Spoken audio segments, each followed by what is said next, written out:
우리는 누구나 이 세상에 태어난 사람이라면 죽음이라고 하는 것을 피해갈 수는 없죠. 예전에는 죽음이 코앞에 다다랐을 때 임종이라고 부르는 그 시간이 되면 가족들을 불러서 자신의 삶을 마감할 수 있는, 때로는 유언이 됐던 그 이야기를 가족들에게 들려주곤 했습니다.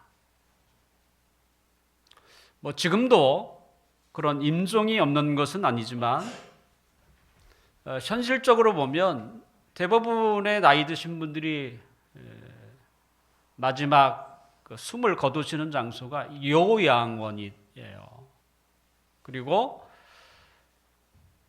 조금이라도 몸 상태가 안 좋으면 각종 의술을 통해서 사람을 생명을 연장시키다 보니 마지막 날을 가족들에게 남기지 못하고 죽는 경우도 많습니다. 그런 경우에 가족들이 고인의 말을, 마지막 말을 듣지도 못한 채 장사를 하게 되는 일들이 일어나게 되는 것이죠.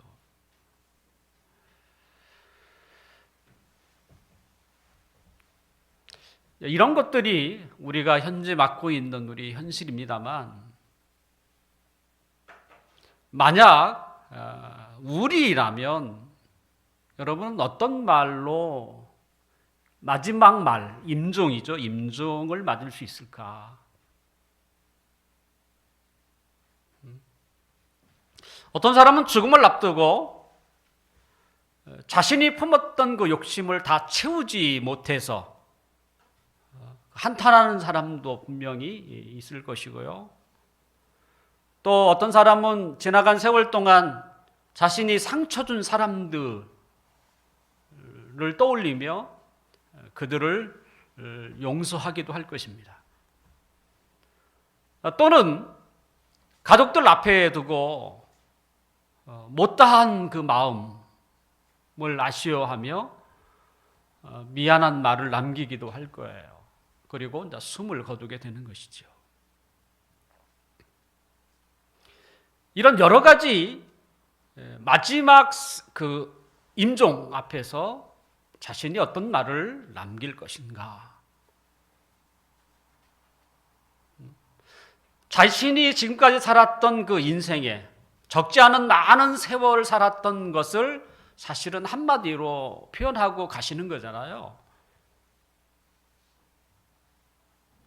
만약에 저라면 이런 말을 남기고 싶습니다. 부족하지만 지금까지 나에게 준 사명을 바라보고 그것만을 쫓아 달려왔고, 그리고 마지막까지 나는 최선을 다하여 그렇게 살려고 노력했습니다. 아마 지금 상태라면 마지막으로 가족들에게 그런 말을 아마 남기고 싶어요, 사실. 한 곳을 향하여, 하나님이 내게 주신 사명을 향하여 끊임없이 그것만 바라보려고 애썼고, 그리고 지금까지, 죽는 순간까지도 나는 최선을 다했다. 그리고 아마 이제 숨을 거두는. 여러분은 어떤 말을 남기고 싶습니까?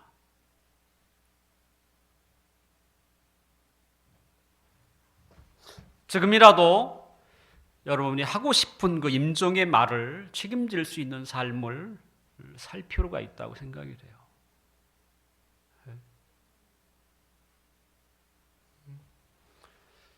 그냥 막 산 사람은 할 말이 없을 수도 있습니다. 하지만 진지하게 우리의 삶을 충실하게 살려고 했던 사람은 그 임종 앞에서 할 말이 있죠. 가족들에게, 누구보다 잘 알고 있는 가족들에게.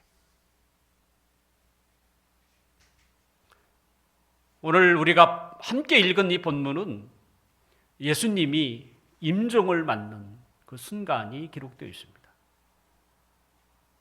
예수님은 어떤 말을 남기셨을까? 우리가 그렇게 믿고 사모하고 기대하는 예수님의 임종은 어떤 말로 끝을 맺혀졌을까? 우리가 너무나 잘 알다시피 예수님은 자기 십자가를 지시고 골고다 언덕까지 올라오셨습니다. 그리고 골고다 언덕에서 손과 발에 못을 박히시고 십자가에 매달리게 되는 것이죠. 예수님이 십자가에 매달린 시간은 총 6시간입니다. 일반적으로 보면 굉장히 짧은 시간이에요. 어떤 사람은 2, 3일 가기도 하고 최소한 하루 정도 가기도 하는데 예수님은 굉장히 짧은 시간에 숨을 거두셨어요.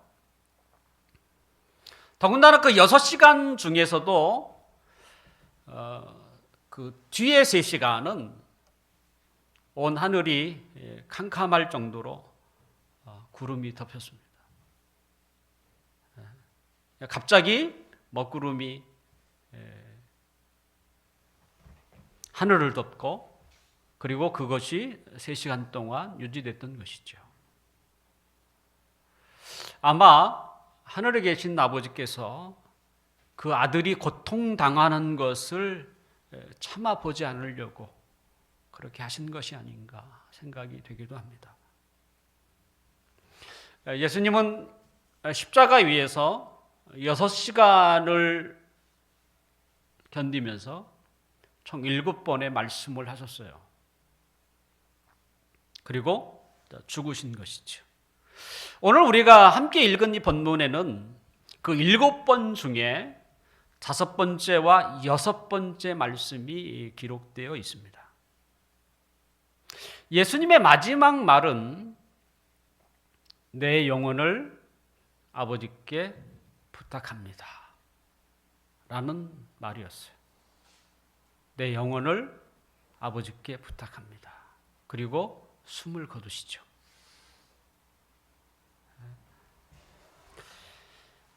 우리가 함께 읽었던 오늘 본문 중에 28절을 한번 읽어볼까요? 28절 시작. 그 후에 예수께서 모든 일이 이미 이루어진 줄 아시고 성경을 응하게 하려 하사 이르시되 내가 목마르다 하시니.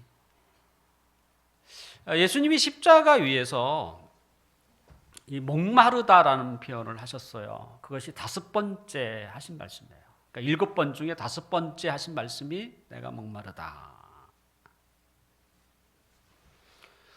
근데 예수님은 십자가에 달리시고 그 후에 모든 진행하는 것들을 그분은 너무나 잘 알고 계셨어요.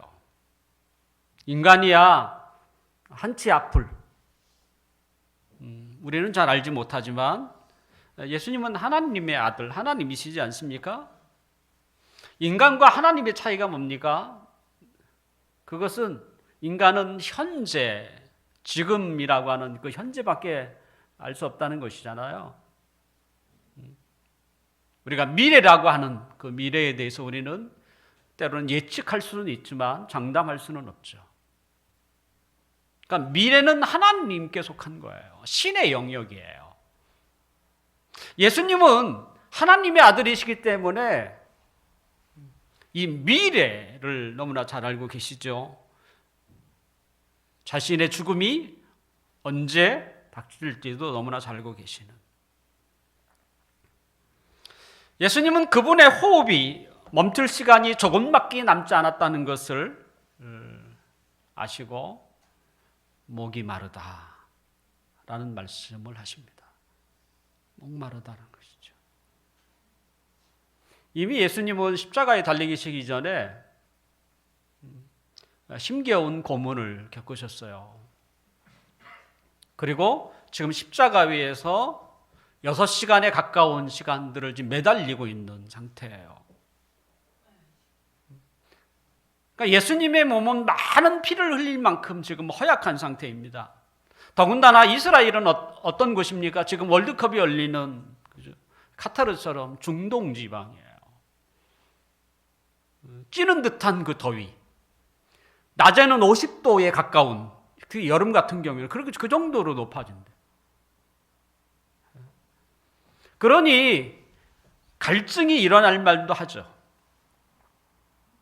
그나마 태양이 구름에 가려 있어서 조금 덜하긴 하지만 한 번 찾아온 갈증은 시간이 가면 사라지는 게 아니라 더 큰 갈증으로 사실은 찾아오는 것이죠. 자, 예수님은 목이 마르다. 근데 그 사형을 받는, 십자가에서 사형을 받는 사람이 목이 마르다고 해서 누구 하나 그 물을 주지는 않습니다. 왜냐하면 십자가에 단다는 게 뭡니까? 죽으라고 단 거잖아요.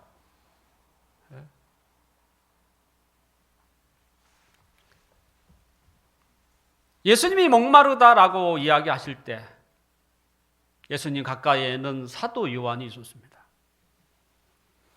예수님이 그렇게 말씀하시는 것을 듣고도 사도 요한은 물을 주지 못하는, 그러니 그 마음이 얼마나 안타까웠겠습니까? 그 목의 갈증 때문에 목마르다라고 그렇게 외치시는 주님의 말씀을 듣고도 가장 가까이 있는 주님의 제자가 물을 먹일 수 없는 상황.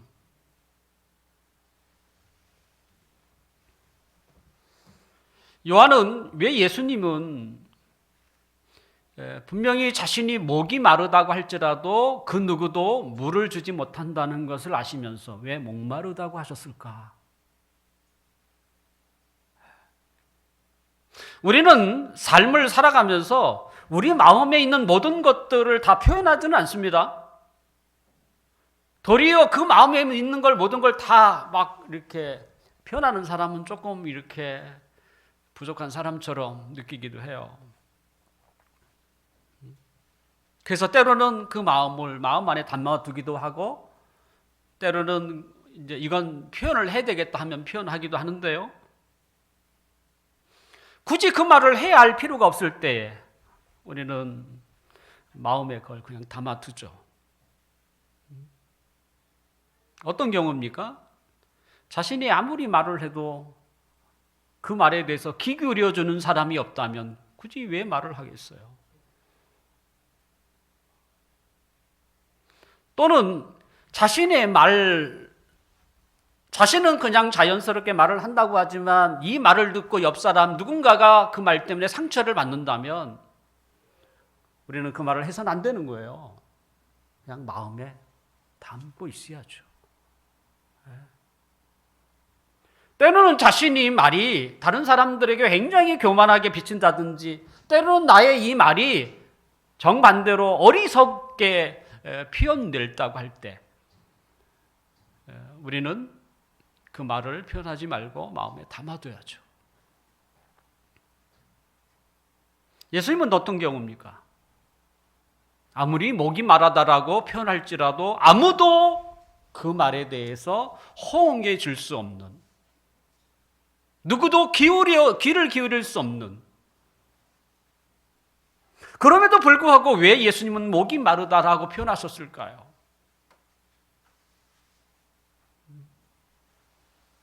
그 이유에 대해서 오늘 본문은 우리에게 이야기를 합니다. 그것은 구약 성경에 예언되었기 때문이라고 이야기를 해요. 주님은 그 말씀을 기억하셨고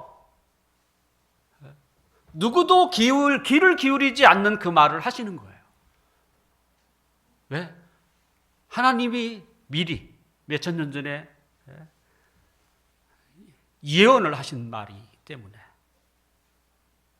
요한은 당신은 예수님이 왜 그렇게 말하는지를 이해를 못했습니다. 하지만 예수님이 돌아가신 후에 성경의 예언과 그 예수님의 말씀이 깊이 관련되어 있다는 것을 알게 되었어요. 그래서 오늘 본문에 그렇게 기록되어 있는 거예요.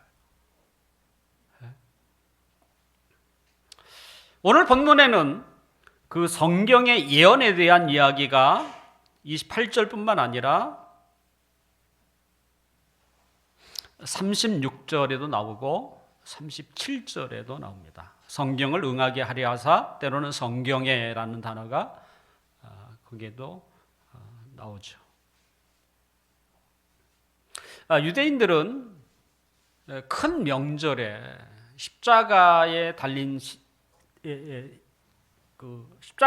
그 시체를 보지 않기 위해서 할 수 있다면 그날 십자가에 달린 사람이 죽도록 이런 조치를 취합니다. 예수님은 혼자 십자가에 매달린 게 아니라 양쪽에는 강도들이 양쪽에 있었어요. 그러니까 3명이 십자가에 달리시는 것이죠.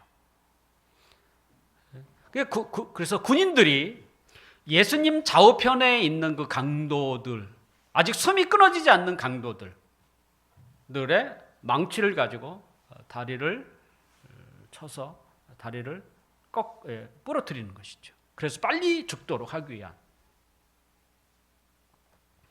그리고 예수님께 도착하자 예수님은 이미 고개를 숙이고 계셨어요. 돌아가신 것이죠. 굳이 다리를 꺾을 필요가 없었던 거예요. 그런데 한 병사가 그의 죽음을 확인하기 위해서 그냥 우발적으로 자신이 가지고 있는 창으로 예수님의 심장을 창으로 찔러요. 그랬을 때 물과 피가 나오게 됩니다. 이것은 예수님이 죽었다는 증거입니다.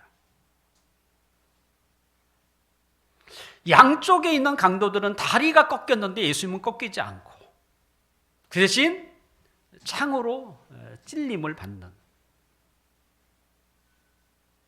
왜 이런 일이? 사도 요한은 그것도 성경에 기록되어 있었다라고 얘기해요. 그러니까 몇천 년 전에 하나님이 그렇게 예언을 했었다는 거예요. 예수님의 다리는 꺾이지 않았고 그리고 창에 찔릴 것이다라고 이미 예언했다는 거예요. 그리고 그것이 그대로 이루어졌다라고 소개를 하고 있습니다.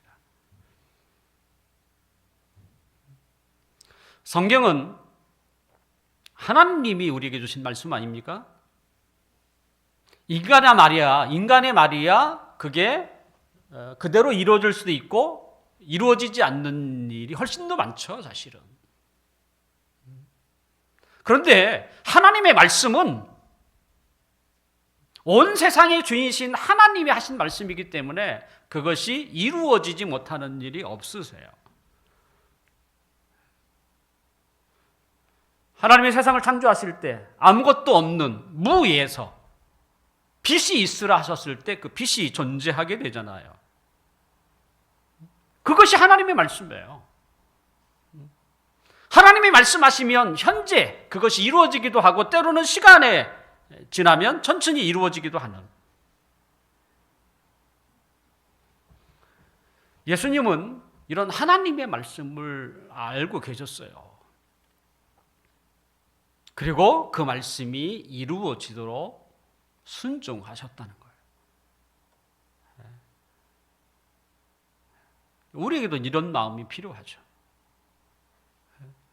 예수님은 목이 마르다 굳이 그 말을 한다고 해서 물줄 사람이 없는데도 불구하고 그 말씀을 하신 것은 이미 구약 성경에 예언되어 있었기 때문에 그것을 기억하시고 그대로 순종하신 것이죠. 그건 예수님뿐만 아니라 우리가 본받아야 할 중요한 교훈이 돼요. 하나님의 말씀에 우리가 순종할 때는 그것은 우리가 하나님께 쓰임을 받는 것이 됩니다.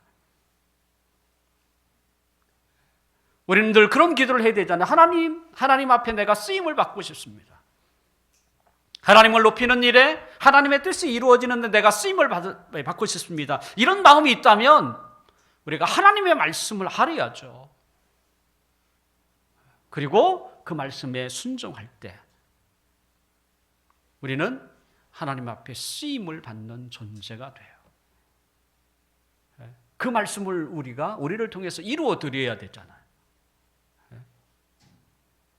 만약 내가 하나님의 말씀을 알고 그 말씀에 순종하지 않았다고 해서 그러면 하나님의 말씀이 이루어지지 않는가? 그렇지는 않습니다. 내가 아니면 하나님은 다른 사람을 통해서 그 말씀을 이루세요. 그 말씀을 이룰 사람이 나 혼자는 아닌 거예요. 그렇다면 우리는 그걸 기회죠. 내가 하나님 말씀에 순종함으로써 하나님 앞에 쓰임받을 수 있다면 그것은 나에게 기회예요. 찬스죠.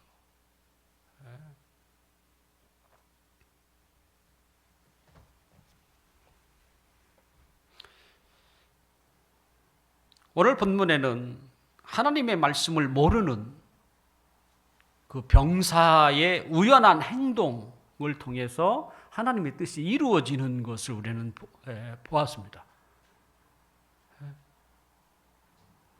분명 병사는 사용이 됐어요. 그는 그냥 예수님을 창으로 찔른 거예요. 근데 그것이 성경에 기록됐는지 그는 잘 몰랐어요. 분명 하나님의 말씀에 사용되긴 했지만 그렇다고 해서 그가 하나님께 쓰임받은 것은 아닙니다. 쓰임받는다는 게 뭡니까? 하나님의 뜻을 알고 그 뜻을 순종할 때 그것이 쓰임받는 거예요. 내가 알지도 못하고 그냥 우연하게 한 행동이 하나님의 뜻을 이뤘다. 이건 쓰임받는 게 아니에요. 예수님은 죽는 그 마지막 순간까지도 하나님의 말씀을 순종하여 드리는, 그러니까 하나님 앞에 쓰임받는 분으로 남으셨다는 거예요. 우리도 그런 예수님의 뒤를 따라야 하는 것이죠. 우리가 말로만 하나님 앞에 쓰임받고 싶습니다 이렇게 말로만 하는 게 아니라 하나님의 말씀이 우리에게 떨어질 때 그 말씀에 순종함으로, 그러면 하나님이 나를 통해서 하나님 자신을 드러냈어요. 그처럼 우리 인생에 귀하고 복된 일에 우리가 쓰임 받으려면 하나님 말씀을 알고 그 말씀 앞에 순종하는 우리 모두가 되시기를 주님의 이름으로 축원합니다. 예수님은 마지막 말을 남기고 숨을 거두셨는데요. 내 영혼을 아버지께 부탁합니다. 근데 이 말은 이스라엘 사람이라면 일반적으로 죽기 전에 하는 말이에요. 그러니까 우리도 좀 배울 필요가 있죠. 우리가 죽기 전에 내 영혼을 하나님 아버지께 부탁합니다. 그리고 꼴까닥 이러면 되죠. 그러니까 이스라엘 사람들은 마지막 죽기 전에 반드시 이 말을 남겨요. 이게 마지막 예수님의 7번째 말이지만, 그렇다면 예수님이 진짜 마지막으로 남겼던 말은 뭘까요? 그것은 6번째 아니겠어요? 왜냐하면 이 7번째 말은 누구나 이스라엘 사람 누구나 하는 말이니까.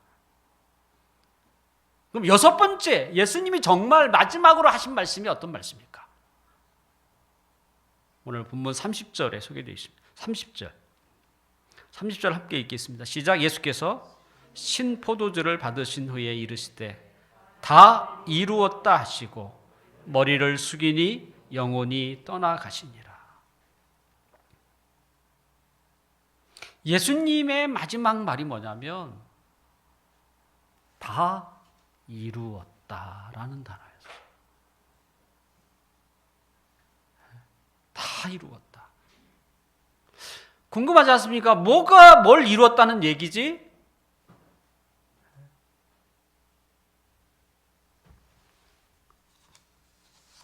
예수님은 이 다 이루었다 하신 것은 자신의 맡겨준 그 사명을 다 성취하셨다라고 하는 그런 말이죠.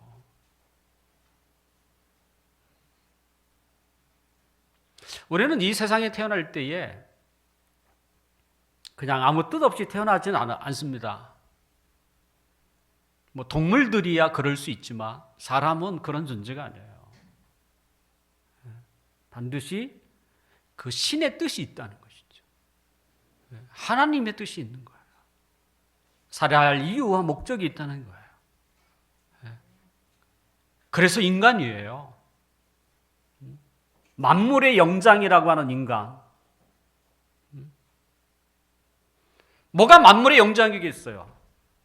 그냥 주어진 대로 살아가는 게 아니라 뜻을 두고 목적을 두고 살아가 하는, 그게 인간다운 것이죠. 동물에겐 그런 목표가 있겠습니까? 그런 거 없어요. 오직 인간만이 가지고 있는 뜻을 두고 목적을 두고 살아가는 것이죠. 그리고 마지막에 이 세상을 떠날 때에 어떻게 살았다? 마지막 임종의 말을 남기는 거예요.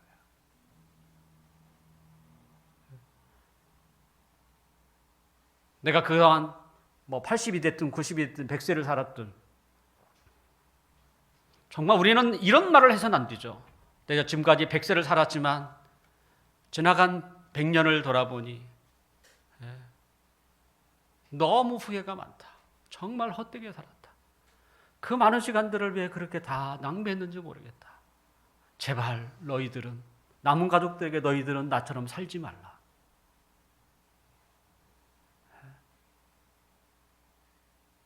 분명 우리에게 인생이 2번 있다면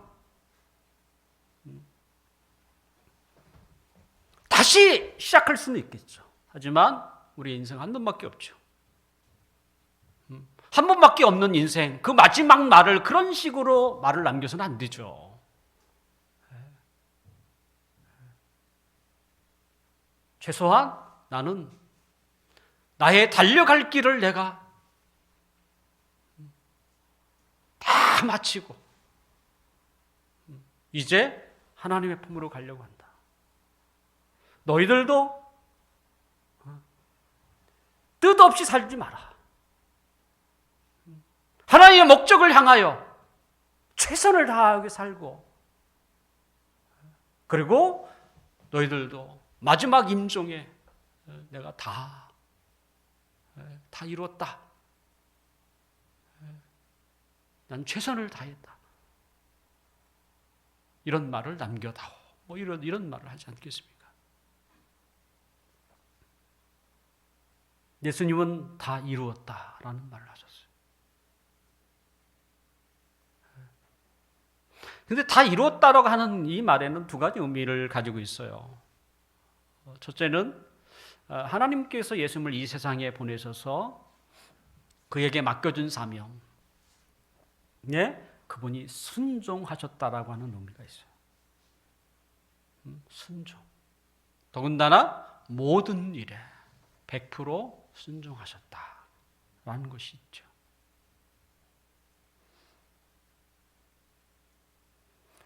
우리의 인류의 조상이라고 하는 그 아담은 죄가 없음에도 불구하고 하나님 앞에 100% 온전히 순종하지 못했어요.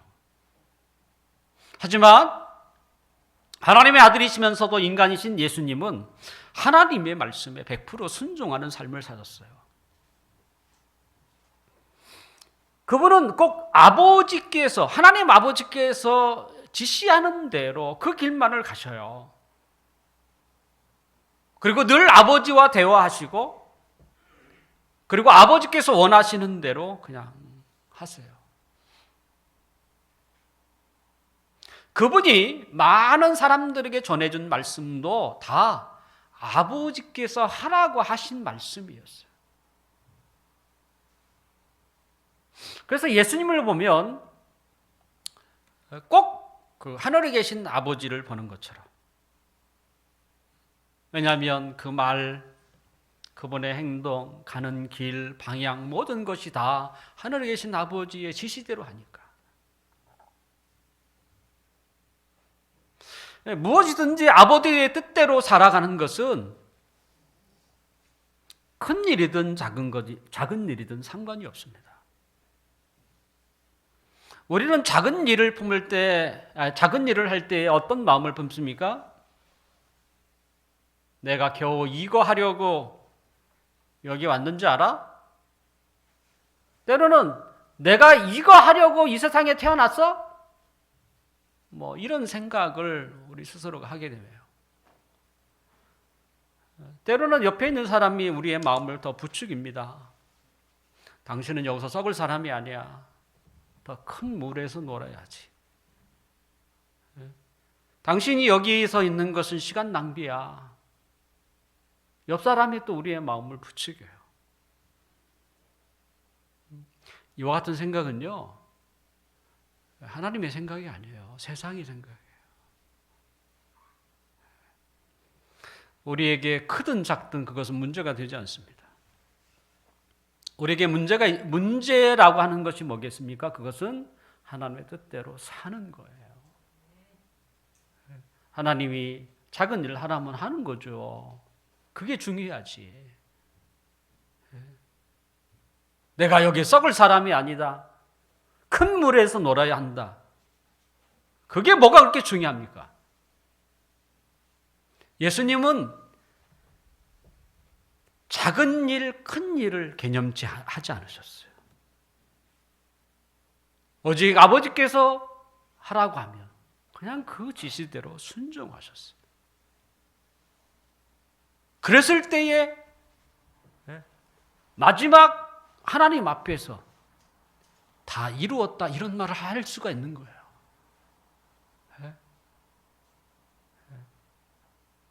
이 말은 아무나 할 수 있는 이야기가 아니에요. 다 이루었다잖아요. 100% 다 이루었다는 게 뭡니까?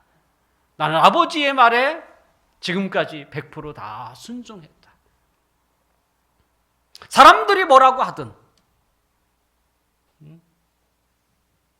예수님은 작은 일이든 큰 일이든 상관없이 하나님께서 요구하시고 하나님이 지시하는 대로 그대로 순종하는 삶을 사셨다는 것이죠.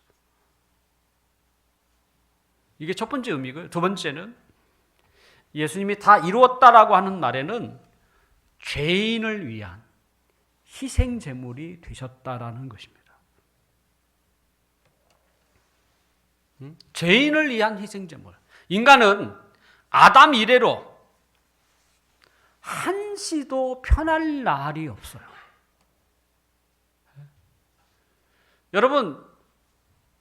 여러분이 잠을 깨서 하루를 시작하게 되면 그 하루하루가 어떤 날들이 여러분에게 찾아옵니까? 눈을 뜨기 시작해서부터 걱정과 염려가 찾아와요.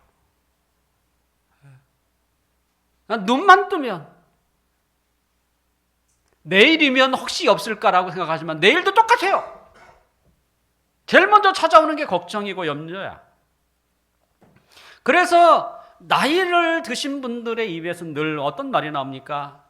사는 게 고생이야. 이런 말이 아예 굉장히 일반적이에요. 그러니까 편할 날이 없는 거야. 그냥 살아가는 것 자체가 고생이야. 그러므로 고생과 수고가 우리의 인생을 대변하는 말입니다. 어디 고생과 수고만 있습니까? 우리에게는 죽음이라고 하는 것이 있잖아요. 죽음 앞에 두려워할 수밖에 없는. 이것이 우리가 살아가는 삶의 현실이에요. 눈만 뜨면 우리가 늘 만나는 것입니다. 두려움, 걱정과 염려. 한시도 우리가 거기서 벗어날 길이 없어요. 그런데 성경은 이와 같은 우리의 인생이 시작된 이유를 설명합니다. 왜 인생이 왜 이럴까? 그것은 죄 때문이라고 얘기합니다.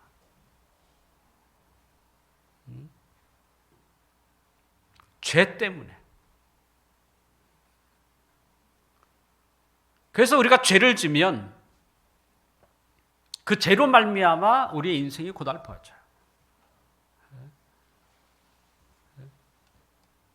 가장 큰 문제가 뭡니까? 하나님을 떠나 살게 된다는 이것도 죄거든요.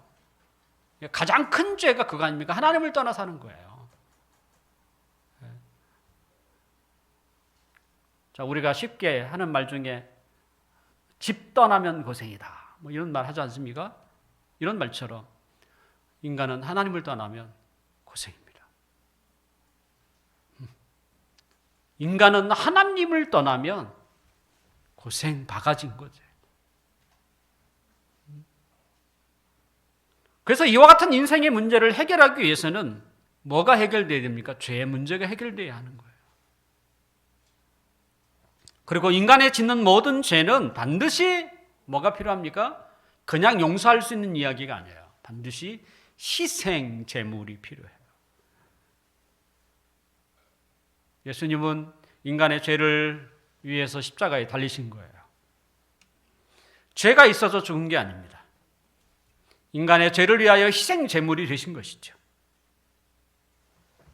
그러므로 우리가 죄에서 벗어나기 위해서는 우리의 죄의 희생 제물이 되신 예수님을 받아들이는 것밖에 없습니다. 그래야만 죄에서 자유할 수 있다는 것이죠. 다른 길이 없습니다. 일명 지긋지긋한 인생에서 벗어나려면 예수님을 믿는 것 외에는 다른 길이 없어요. 저도 그렇게 인생을 많이 산 건 아니지만 내일 모레가 60입니다만 제가 예수님을 몰랐다면, 제가 예수님을 믿지 않았다면 정말 하루하루를 힘들게 살았을 거예요. 우리가 예수님을 영접해야만 비로소 고달픈 인생에서 해방이 됩니다. 죄를 짓는 인간은 깊은 물에 빠진 것과 비슷합니다. 문제는 수영을 할 줄 모른다는 거예요. 수영을 할 줄 모르면서 그 깊은 물에 빠진 거죠. 자, 물에 빠져본 사람은 알겠지만 그 물이 얼마나 두렵겠습니까? 수영도 할 줄 모르는데. 그가 할 수 있는 일은 뭡니까? 허우적거리는 거예요. 그리고 허우적거릴수록 어떻게 힘이 빠지는 거죠. 그래서 나이 먹으면 힘이 다 빠지잖아요. 그리고 물속에 그냥 가라앉는 거예요. 힘이 없어요. 허우적거릴 힘도 없으니까 그냥 물속에 가라앉아 죽는 것이죠.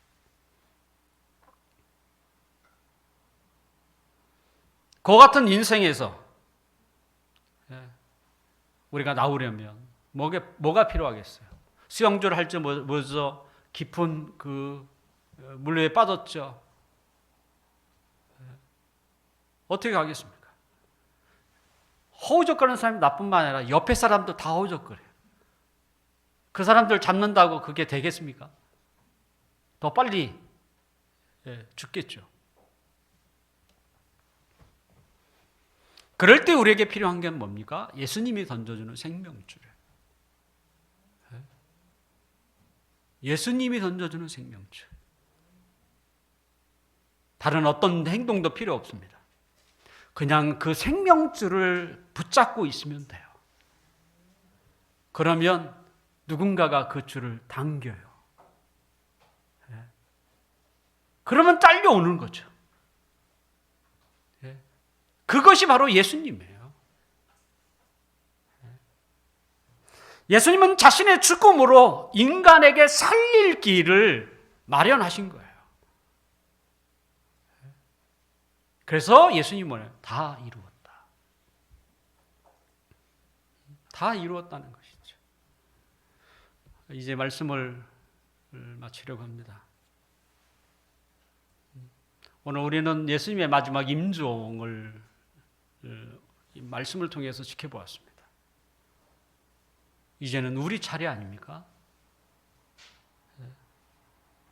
어떤 말을 남길 것인가?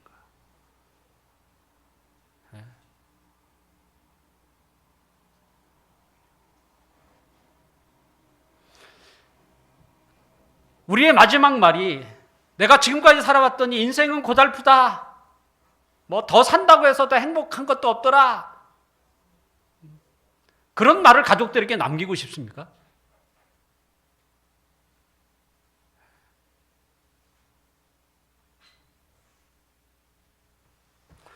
차라리 그런 말이라면 하지 않는 게 더 나을지 모르겠습니다. 여러분은 어떤 말을 남기고 싶어요? 그러려면 지금부터 사셔야 돼요.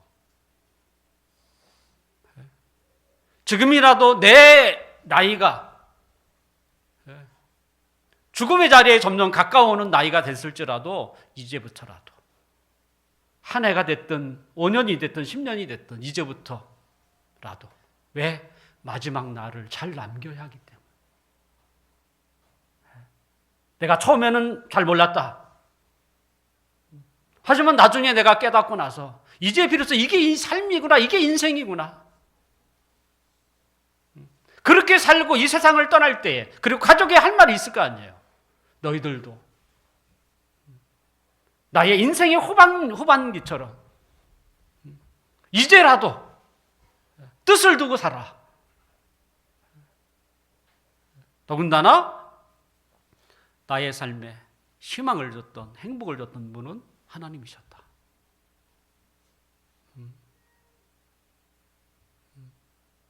너희들도 그분을 믿고 살아라.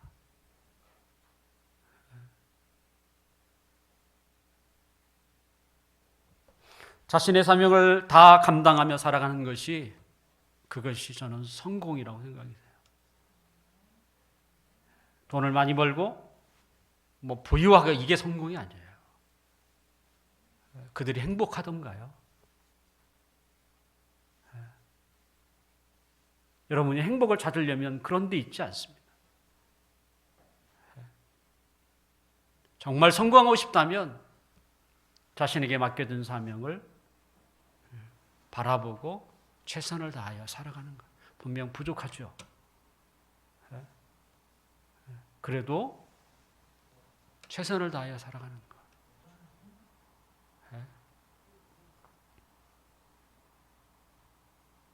우리는 예수님처럼 다 이루었다 이런 말은 하지 못할지라도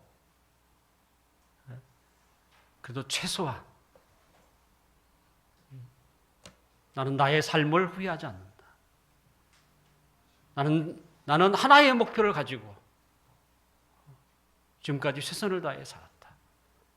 무엇보다도 예수 그리스도를 믿음으로 내 인생은 달라졌다.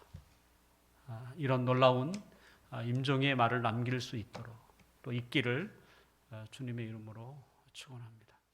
기도하겠습니다. 아버지.